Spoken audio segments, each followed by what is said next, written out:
Chidike na Adaobi na-eme arọ 12 11. Chidike na-eme ahọ 3 years. Taa bụ oke ụbọchị dịrị ndị ezinụlọ Igwenagụ. Onye nze Igwenagụ Ulukutu Ọka 1. Anyị nọ ebe a na-eme mmemme ụbọchị ọmụmụ. Bịanụ soro anyị ka anyị wee ṅụrịa maka na ọ dịrị fete mgba arọ tinye arọ n'elu. Anyị nọ ebe a na-ekwe oyoyo na-ekene Chukwu maka ihe ọma o meela anyị, maka na anyị dị ndụ ruo n'ana nke ndị dị ndụ. Adaobi Igwenagụ ya na Chidike Igwenagụ. Tata bụ ụbọchị 10 n'ime ọnwa Ọktoba. Amụfana abụ n'Ọktoba, the same date, ofu ụbọchị 10.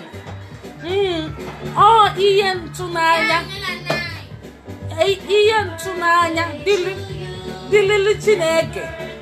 Ọ dịrị izu anyị nọ ebe a, ụmụnne anyị nọ ebe a, ụmụnne anyị sikweli ma rụọ bịa n'isoro anyị lie.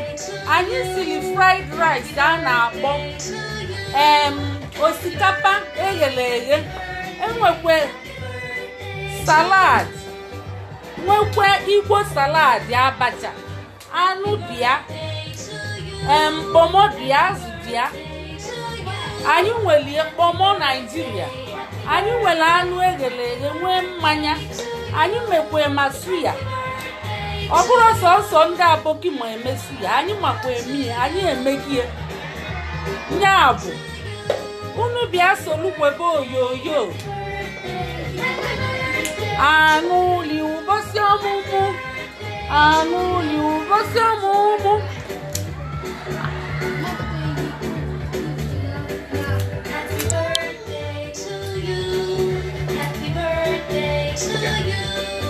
Happy birthday to you. Happy birthday to you. Happy birthday to you. Happy birthday. Chidike Igwenagụ.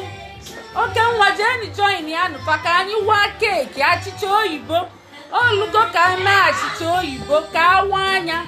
Na-agụ na egwu na-enwe na aṅụli. Chidike na Adaobi nwe mbọsị tata. Fana abụ Chidike Chukwudike, onye nke a na-akpọ papa nnekwu eleghasị ọdụ nze, ọdụdụ nwa onye nze. Ya bụ ọ na-aza ọtụtụ afa. Ọ na-aza Chidike Chukwudike, ọ na-azakwa pa nnekwu, ọ na-azakwa ọdụ nze, ọ na-azakwa eyi uche, ọ na-azakwa atụ anya. Onye nke abụọ Adaobi Igwenagụ, ọ bụkwa Adaugo nze, ọ bụkwa Adaugo, ọ bụkwa ma nnekwu. Afịa buru ibu. Ya bụ ka unu soro anyị ṅụrịa kene Chineke nọ n'eluigwe nke nyere anyị ndụ, anyị wee dị ndụ, maka ọ dịrọ feche. Ọ bụrụ n'ike aka anyị, ọ bụrụ anyị na-eme, Chineke na-eke. Chineke nyere anyị ike, nye anyị ndụ, nye anyị arụ isi ike. O wee bụrụ ụbọchị ọmụmụ gbalị mkpị, double birthday ya ka anyị na-eme na mbọsị tata. Ka unu bịa soro anyị lie ma ṅụọ. Anyị siri wee rụọ, anyị esigo rụọ mesu ya ndị Hausa ji emega anyị emegie na enyi. Anyị sikwelu ma anụ ghee azụ, ọ dị ebe a. Anyị mekwela abacha nke a na-akpọ African salad, mana ọ bụrụ African salad, Igbo salad. Anyị tinyekwelie azụ, tinye gịnị, anụ, tinyekwu ya kpomo nke a na-akpọkwa kanda, yana akwụkwọ nri dị iche iche na-emezi arụ, vitamin na ọgwụ ọbara. Unu ejisi ike na-eli ọgwụ ọbara, akwụkwọ nri, ma ịbụ ụmụazị ma ịbụ okenye. Isonia nso maka ọ na-adị mma n'arụ. Lee dadi anyị ulu kputu one ọfụọ ka ọ nọ ebe o lichego na-afacha eze. Wow! Anyị nọ mma na-ekwu oyoyo.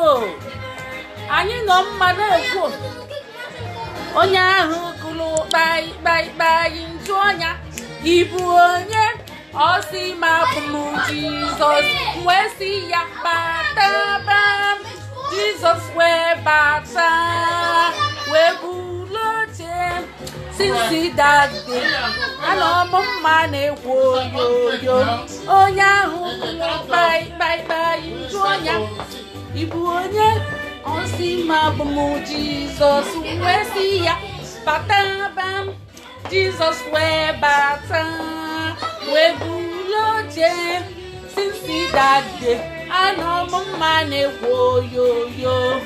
Ngwa oge ngwa achịcha oyibo ngwa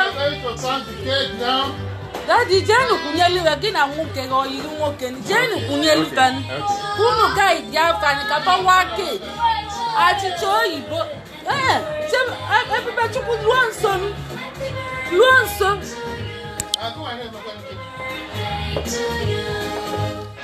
ngwa